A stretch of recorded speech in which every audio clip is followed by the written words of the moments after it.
Welcome back to All Access. We have so much to cover in so little time, so let's start rolling. The Rowan University football team takes on Marshall State Saturday, October 18th. You can catch the game on rtnch5.com/live. Coverage begins at 1:45 and kickoff starts at 2. You can also see the game rebroadcasted throughout the week on rtnch5.com. And don't forget to check out the highlights and interview on our YouTube page. The Rowan University men's soccer team would get blown out by Montclair State 5-1.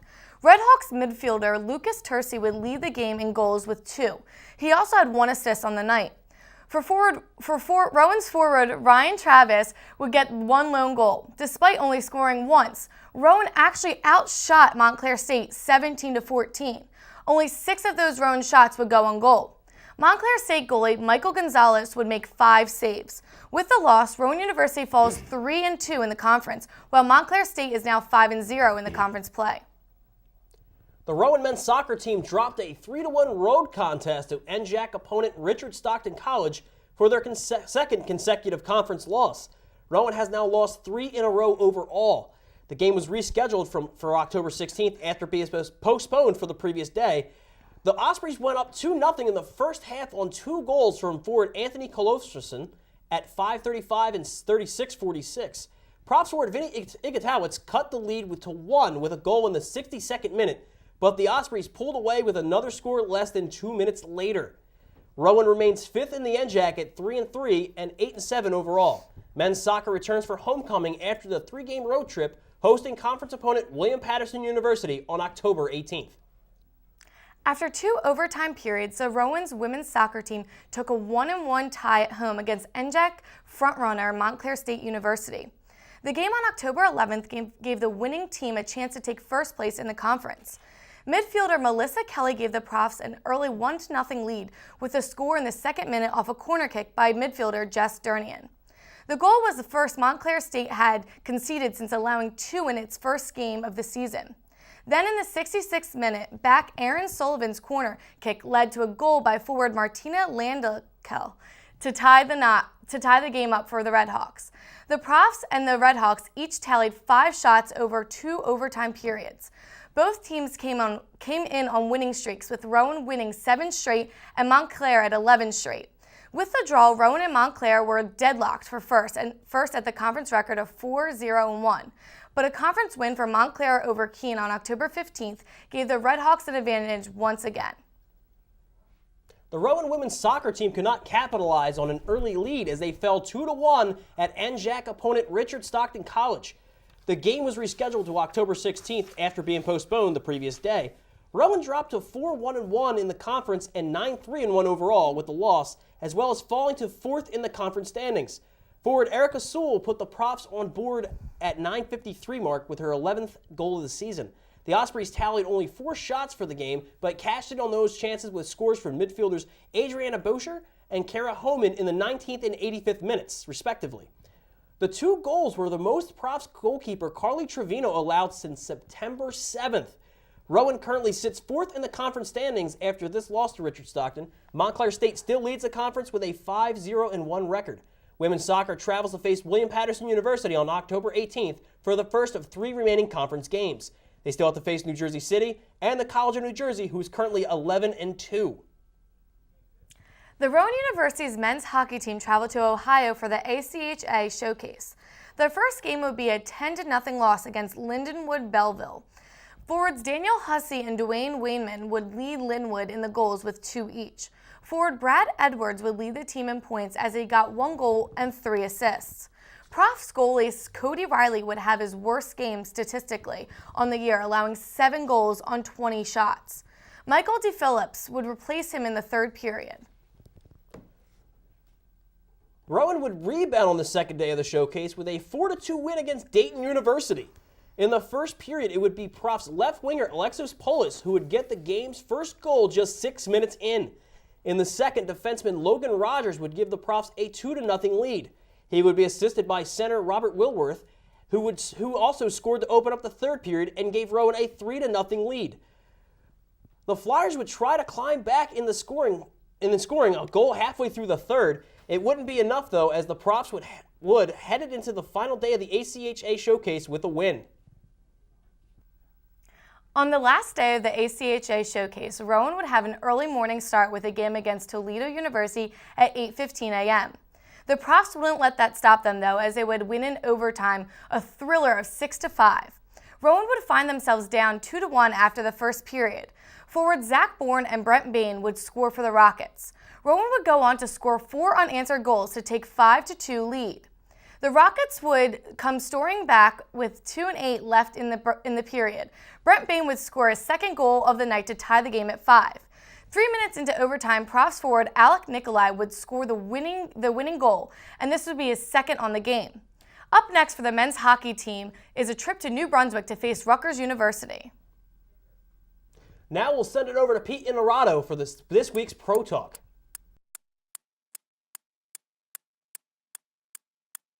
For this week's edition of Pro Sports Talk, I had the opportunity to sit down with 97.5 The Fanatic's Mike Missinelli. Mike and I discussed many topics, including the Philadelphia Eagles and his broadcasting career. Here are some of his thoughts on a few topics. Mike, doing a little research on you, I found out that you originally graduated from law school many years ago. But now you're doing a drive time show. Yes. How did that come about? I was actually in this business before I went to law school. I first started out as a newspaper guy at a smaller paper, and I had a desire to go to the Inquirer within a certain period of time, like all young people do. They have these goals where they want to get someplace at a certain time. So when that didn't happen in a certain time, I applied to law school, got accepted, and then I got a job at the Inquirer 3 weeks later. Oh, wow. Out of the blue. So I was faced with 2 opportunities, and when you're faced with opportunities, what I've learned in this business, you take them. You don't refuse any of them. So I went to law school and worked for the Inquirer full time. So you had to work your way up. I worked my way through law school with a full-time job at the Inquirer, and then I got out of law school, passed the bar, I was ready to leave, and they offered me the college basketball beat job. The first assignment was in Hawaii, and I said, wow, that's not bad. So I put the legal career on hold, and somehow I just got woven back into this business, and radio and television just happened magically. My whole life and career has been an accident, which is good news for everybody out there in your position. Now, not many people get to experience the life that you're going through right now. I mean, radio and television, everybody's usually working in business or some other kind of field. Take us through a day in the life of Mike Missinelli. It's a great schedule, first of all, 2 to 6. I would recommend those hours to anybody. But it's also being on call for a lot of those hours, and you can't really account for the hours that you're spending thinking of sports or paying attention to sports. So last night, obviously, the Flyers game's on, so you're paying attention to the Flyers and you're paying attention to the Sixers pregame or the preseason and trying to figure out what they have. Basically, I get up in the morning, process what I think is going to be the topic of the day, read as many websites and newspapers as I can, check in, like this week they're playing the Giants, see what the New York Giants reporters are saying, and the New York Post and all that kind of stuff, and you get some good fuel from that because there is some stuff going on up there with the cornerbacks yapping. Right. And then, basically that's where I do my preparation, and I get to the station as late as possible because I'm geared up, ready to go when I arrive here, rather than have to do things. And Jason, my producer, will send me an outline of what he's thinking and copy some stories, and so I process that all in my head before I get on the air. Now you do your show on The Fanatic. You've been on Phillies post games. You've done the Great Sports Debate. A lot of television work. Any other career goals? I was a sports anchor. Not many people know I was a sports anchor on the nightly news for 2 years. Oh, wow. On WB 17. So you were too young for that, but it was probably a couple of years, like 2000, 2002, which was really fun because I went from my radio job right to the television job, and I would write the copy for the news, and I'd just wait for the rest of the night. It's completely different. Right. This was so interactive. TV, you get there, you see your video, the stories. You have like 5 stories. You write your little script, and boom, you just wait for the news to start. So you've done a lot. I've done a lot, yeah. Any other career goals? I've never really had a career goal. Yeah. I mean, that's the thing. I was a journalism major. I wanted to see where it would go, and I think what I've always tried to do is just let things come to me. Do the best work you can. If you do good work, people are really going to notice, and you're going to get opportunities from that. Once you get opportunities, you take advantage. Like, for instance, I left the newspaper to go to Sports Talk Radio on a 1-year contract. not knowing where that was going to go. But I took a chance at it, and it paid off. Now, your radio show is very renowned in Philly, top one. You've had a lot of interviews, let alone all the sports figures. Justin Bieber, Alicia Keys. I know you had some of those segments where you interviewed celebrities. Greatest interview you've ever had was what? Wow, greatest interview I've ever had.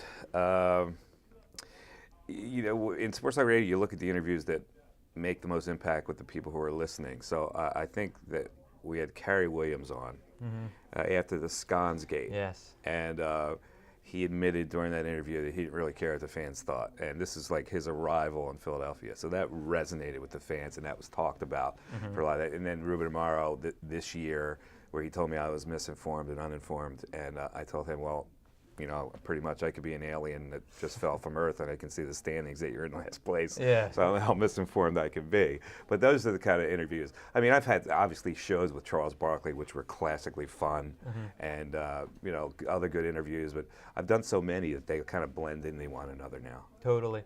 Growing up, all kids, whatever field they're going into, usually look up to somebody. Did you have an idol growing up? I really didn't. I didn't have an idol in this business, and I didn't have really an idol as a player. I always liked players who weren't the milquetoast players. I always liked the dynamic players. I remember loving Reggie Jackson because how brash he was. And I think I've enjoyed that type of athlete. Now, it's funny, covering that type of athlete is a little different. When you cross that line of being a fan to being in this business, you see them in a little more jaded way. But I really tried, when Charles Barkley says they're not there to be your role models, I always believe that. I think fans look up too much to athletes, and athletes always let you down because they're not ready to be looked up to. Today's athlete is a very selfish athlete, and they're there to get there. So I think you got to put it in the proper perspective, and the role models, I think, should be the people who helped you get where you are, like the teachers and the coaches that coached you, and then, the guys that were making a positive impact, or the women making a positive impact on your life. All right, that's Mike Missinelli from 97.5 The Fanatic. We appreciate you coming on, Thanks, Mike. brother. Thank you very much. Right. Pro Sports Talk. Follow us, Rowan Channel 5. Thanks, Pete. Before we wrap up the show, just want to remind everybody to tune into rtnch5.com/live on Saturday, October 18th to see the Rowan University football team take on Morrisville State. Pre-game starts at 1:45 and kickoff starts at 2. You can also see the game rebroadcasted throughout the week on RTNCH5 and check out our highlights on our RTN YouTube page. That is all the time we have for you this week on Pete Inarato and Chris Shonigal and everybody else here at All Access. Thank you. We'll see you next time.